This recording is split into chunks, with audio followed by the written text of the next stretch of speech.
Welcome to the 534th episode of the Jami Dulaney Plant-Based Wellness Podcast. My name is Jami Dulaney, and I'm your host. I'm a plant-based cardiologist and endurance athlete living in Southwest Florida. Thank you and welcome. Well, I am still recovering from the Coldwater Creek 50K, meaning that my toes are fine, my legs are fine. I still have a little bit of ankle wonkiness from the rocks and some just general fatigue. It's getting better, but just don't have a whole lot of depth. By the end of the week, actually had to cut a Sunday long run short, just didn't quite feel it. And when that happens, it's a little bit disappointing. So my coach gives me a 2-week plan at a time, and then I report back what I've actually done according to the plan. And so when I don't complete something, I feel a little disappointed, but I also don't want to disappoint my coach or don't want to have the thought process, well, I can't do what she thinks I should be able to do, or I'm wimping out because I can't do what she thinks I should do, or if I can't do what she thinks I should be able to do, then perhaps I'm not going to be ready for my upcoming races because I can't complete the workouts as prescribed. Those are all the thought processes that go into my head. So I'm going to digress for a little bit and see if you can relate to some of these things. When I was an intern, I was on call every third night, so we typically do a 48-hour shift. So you'd be up all night and into the next day, and if it happened to fall into a Saturday, so if you're on call Friday night, usually Saturday, if you got your work done by afternoon, you got to leave early. And the only thing that I could think of Saturday afternoon was get my work done so I could go home and take a nap.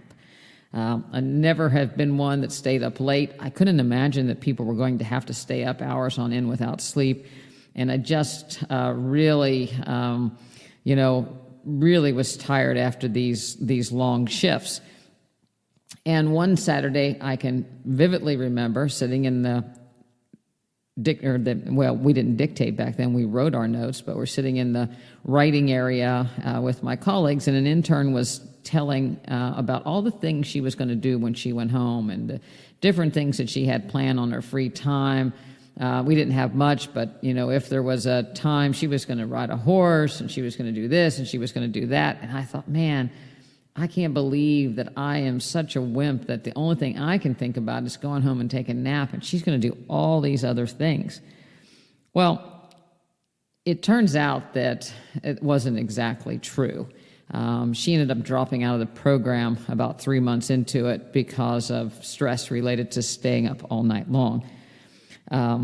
Eventually, I became chief resident. I didn't enjoy staying up overnight anymore, but as the years have gone by, I've learned to tolerate it and learn to take a nap when I can and go on about my business. Well, again, I thought I was a wimp because I wasn't going to be able to hang with these, really smart people from other places. I was just a, wimpy medical school graduate from West Virginia and blah, blah, blah, blah. Recently, I've been checking omega profiles on the members in my practice. And I'm going to, again, I mentioned the last podcast, but talk a little bit about omega-3 levels, particularly DHA levels, and how they relate to brain health and cardiovascular health. But nevertheless, I've been checking DHA profiles on my patients and members of the practice. And typically, if you're a plant-based eater, we eat hemp seeds, chia seeds, flax seeds, a little bit in beans, a little bit in greens, but the omega-3s are alpha-linoleic acid, ALA. And we know about 5 to 10% of ALA is actually converted to DHA. DHA is the major fatty acid in our brain and in our eyes. So it's really important that we have enough of it. So I decided, again, from some research that I'll continue to share, that we should check levels. So I started checking levels on my practice members, and all of a sudden they started fessing up that a lot of them, they already ate fish, which is a major source of DHA. But they didn't want to tell me before because they didn't want to disappoint me.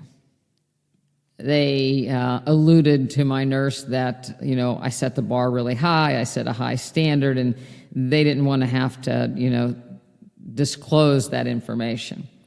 Well, it's really not hard for me to tell when somebody maybe not 100% nutritionally compliant. Typically, it occurs with cholesterol and weight and hemoglobin A1C.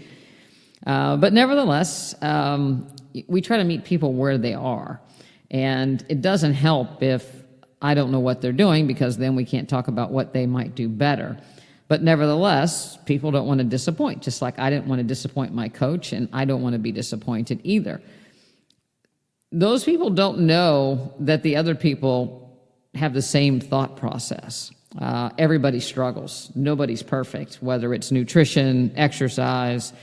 We're all learning, we're all evolving, we're all changing, we're all trying to get better. But we're getting better from a place where we were, not necessarily in comparison to other people. I know I'm not a Kenyan. I know I'm not an elite runner. I don't aspire to be an elite runner. I have a day job. And I have a day job that's different from other people's day job. And I have stressors in my life and different priorities that other people don't have as far as my training and recovery goes. We're all different. People have different situations with their nutrition and exercise as well. They come from different places.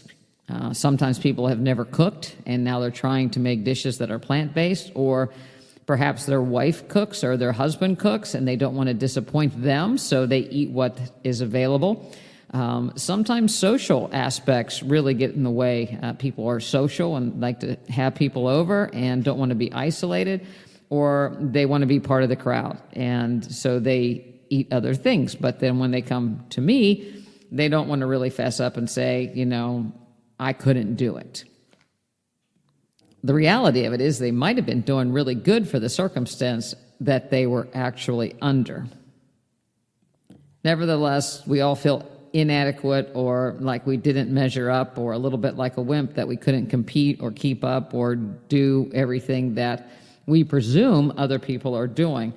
But the reality of it is we don't really know. And this translates to social media as well. You look on the internet and, Instagram or Facebook, and everybody puts their best selves, what they do, how much they exercise, what their volume is, what their times are.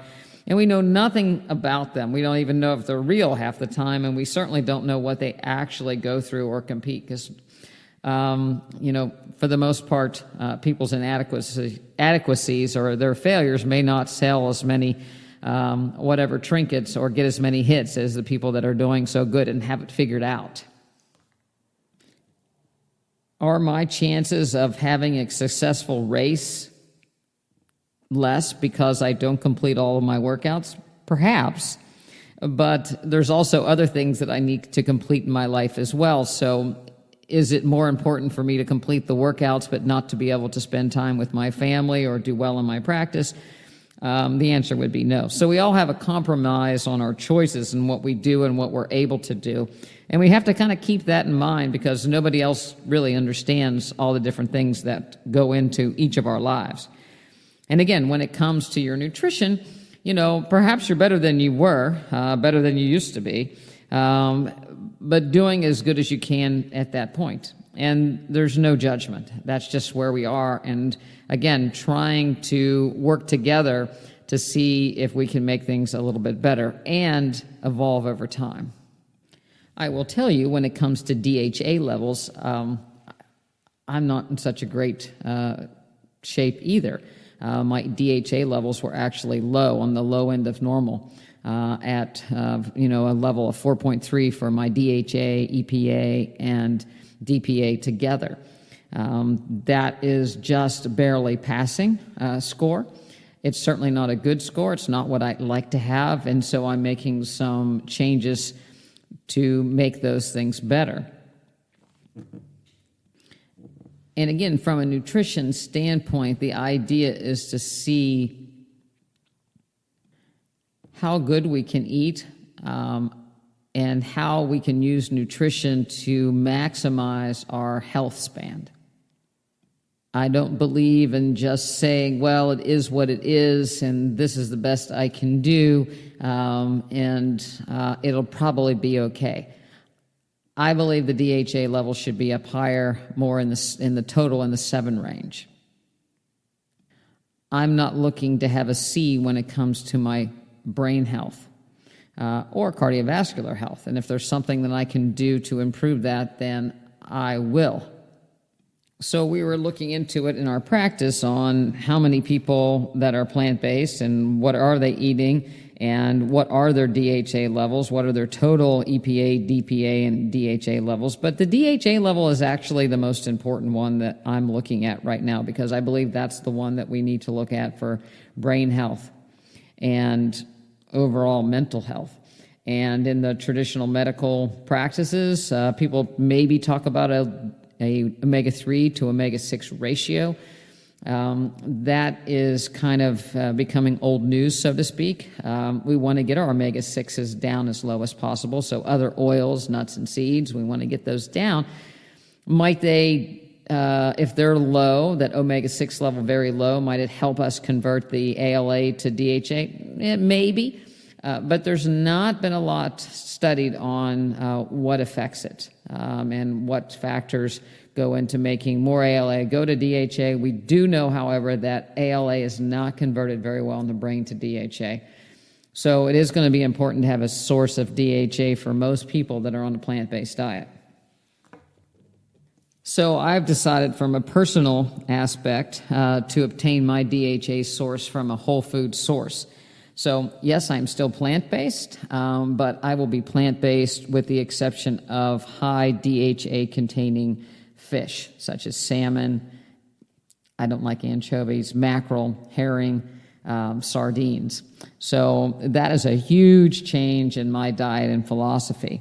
You still have the option as a plant-based eater to do algae oils, which are plant-based supplements. But again, there's not a lot of data looking into the absorption, and some people just don't absorb those as well. So that's really the major thing that's happening in my practice right now, is looking at people's DHA level, looking at what they actually eat, and how can we maximize their health. And, I've said it in the practice, this is not Dr. Dulaney saying, okay, go to McDonald's and get a Filet-O-Fish sandwich, or go to Long John Silver's, or, the Red Lobster. I'm still avoiding oils, processed oils and processed foods, but a small amount of, we're talking 3 to 4 ounces of high DHA-containing wild-caught fish is something that I think is a good compromise. There's selenium, manganese, magnesium, B12, iodine. So there's a lot of different things that go into it besides just the DHA. But for me, that DHA is very, very important. So I suspect this will cause a lot of people to fall off their chairs. It's caused some of my members to fall off their chairs. And the reality of it is a lot of people to actually fess up that they've been eating fish all along, and might be better than I am as far as their DHA levels. This is something that I don't think is addressed again in the general medical community at all. I don't think it's addressed in the plant-based community. And if you would like help navigating these waters, certainly we would love to work with you. You can go over to drdulaney.com and see how you can become a member of our practice, and we can help you work through these. Will you think less of me because I'm 100% plant-based, as people say? Perhaps that's your choice. Like I said before, when I talk to a lot of people, most people aren't perfect. But I believe for my health, it's the right choice to do at this point. And if I find so other ways, I may change back to the other way. But at this stage, I want to see what I can do with my DHA levels in a very safe fashion, while maintaining a really good cholesterol profile as well.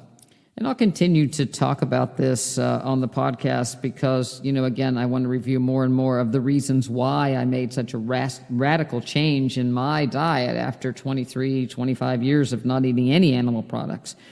I've mentioned before in the podcast way back, I went from being a vegan to, I can't carry a vegan card either because my animals are carnivores and they eat meat. So there is meat in my house for my animals, and now there'll be a little bit of fish on my plate. Changing gears a little bit, the American Heart Association meeting was this week, and there were a couple interesting things that came out about it, and I got a couple questions from people. One was a melatonin study. People got bent out of shape about it. They looked at 5-year health records of 130,000 people that had a melatonin prescription or had taken melatonin for a couple months up to a year. And they looked at whether they were more likely to have congestive heart failure or hospitalization for congestive heart failure or die from any cause. And this was just an electronic medical review. And if there's anything bad in medicine these days, electronic medical records would have to be the top of my list because people cut and paste. They're not accurate at all. People fill in the blanks, say they did things where they didn't do things, and typically prescriptions drop, but oftentimes supplements have to be manually input by staff of some sort, whether it's the physician or their people that work with them.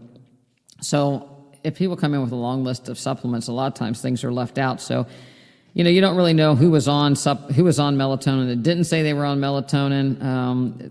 This particular study looked a lot at, it was international database, so there were in Europe or in the UK particularly, they write prescriptions for melatonin, so it makes it a little bit different. Not to throw the author under the bus, but he was a chief resident at a community hospital in New York City. That supposedly looked at 130,000 records. I'm going to say there was a lot of, computer data bank searching and screens that's not entirely accurate or probably even close to it, and following people, looking over 5 years.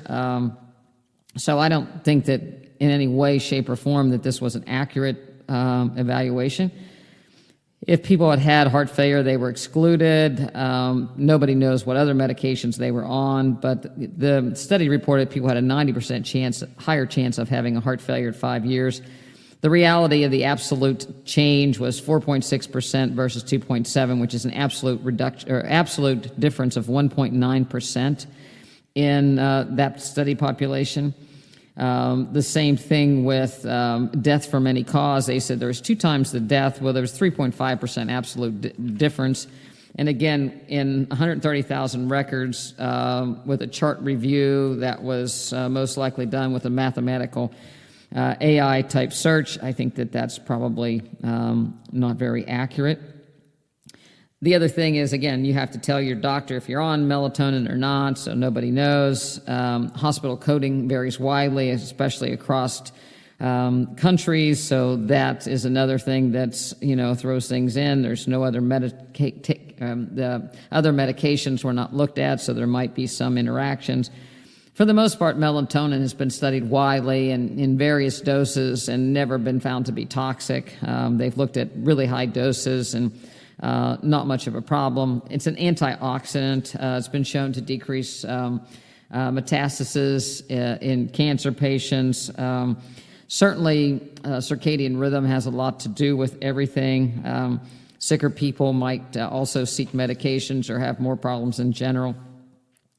Best practices, I still think, again, the good old sun is the best way to get your melatonin. Our melatonin is produced in the sunlight. People think it comes from your pineal gland. A little bit does, but the most melatonin is produced by your skin and your mitochondria. So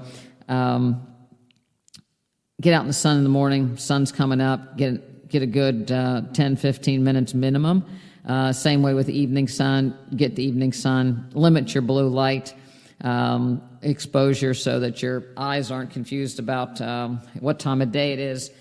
Your eyes will be better for it. Your sleep hygiene will be better for it. And you probably won't need a sleeper.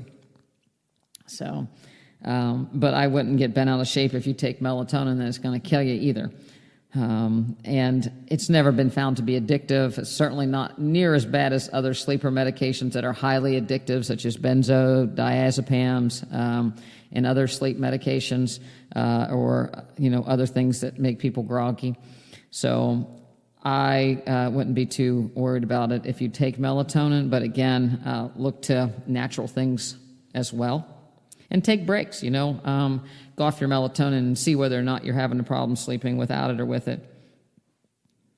There was another study that looked at Repatha, evolocumab, which is a injectable LDL receptor blocker that decreases LDL cholesterol markedly for high-risk populations. I reported a study by the British Medical Journal not too long ago that when they looked at the original studies, things were classified not completely accurate as far as the overall benefits, but this was a large study looking at major adverse events and cardiovascular events. It was a double-blind, placebo-controlled study in high-risk populations that had coronary artery disease or diabetes and an LDL greater than 90.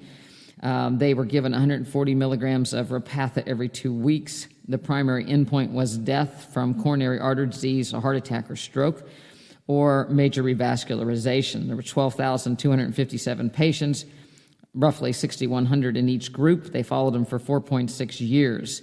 When they looked at the events, and this is the interesting part because the LDL in the Repatha group was about 40, the LDL group in the placebo group was about 90.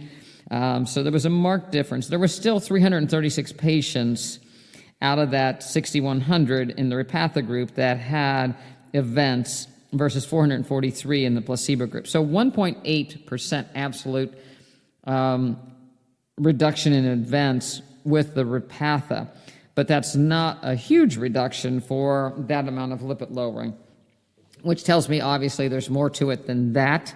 When they looked at revascularization plus those heart attacks and stroke, there was actually a 2.8% improvement with Repatha use, but there were still 747 events in the Repatha group and 907 in the placebo group. So certainly it's not the cure to cardiovascular disease that the authors would tend to have you believe. The age population had to be over 50 to take it. If you're a man, over 55 or a woman, and nobody over 80 was in the study.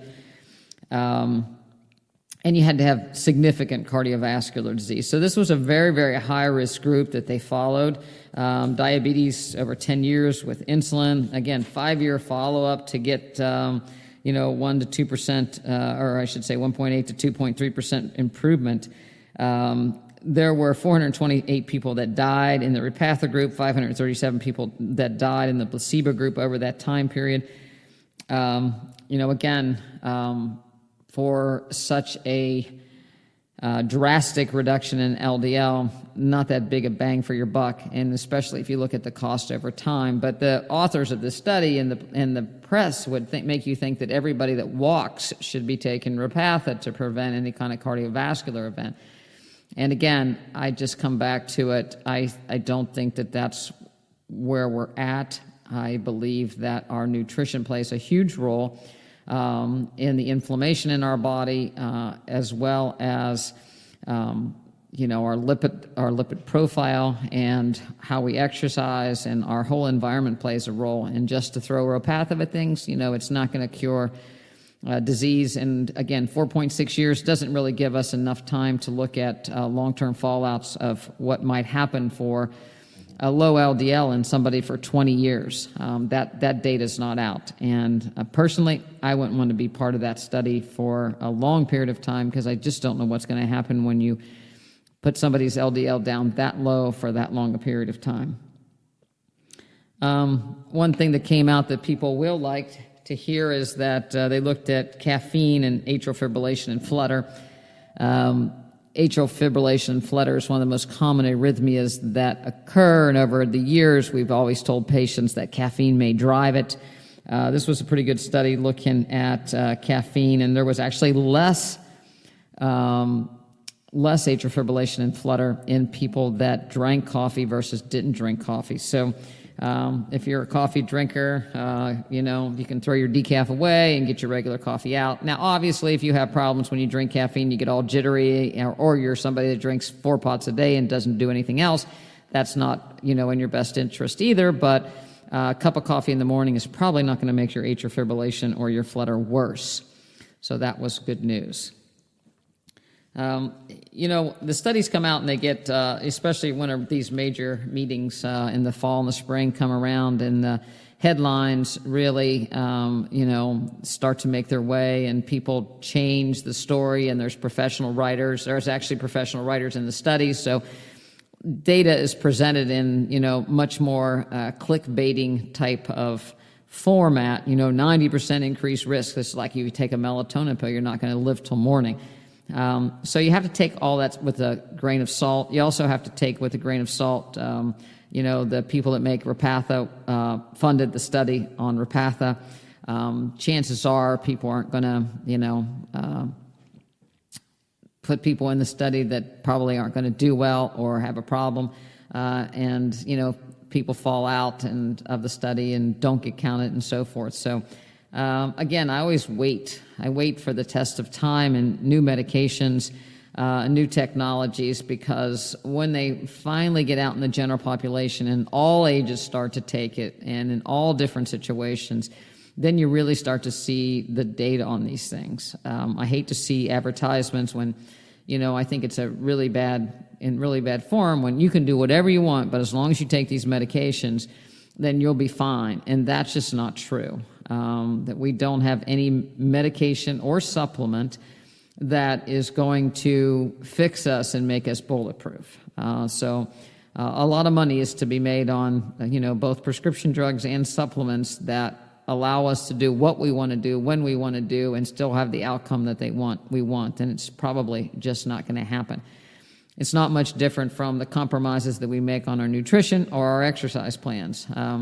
We do what we can, but there's no magic bullet that's going to guarantee us success in any of this necessarily.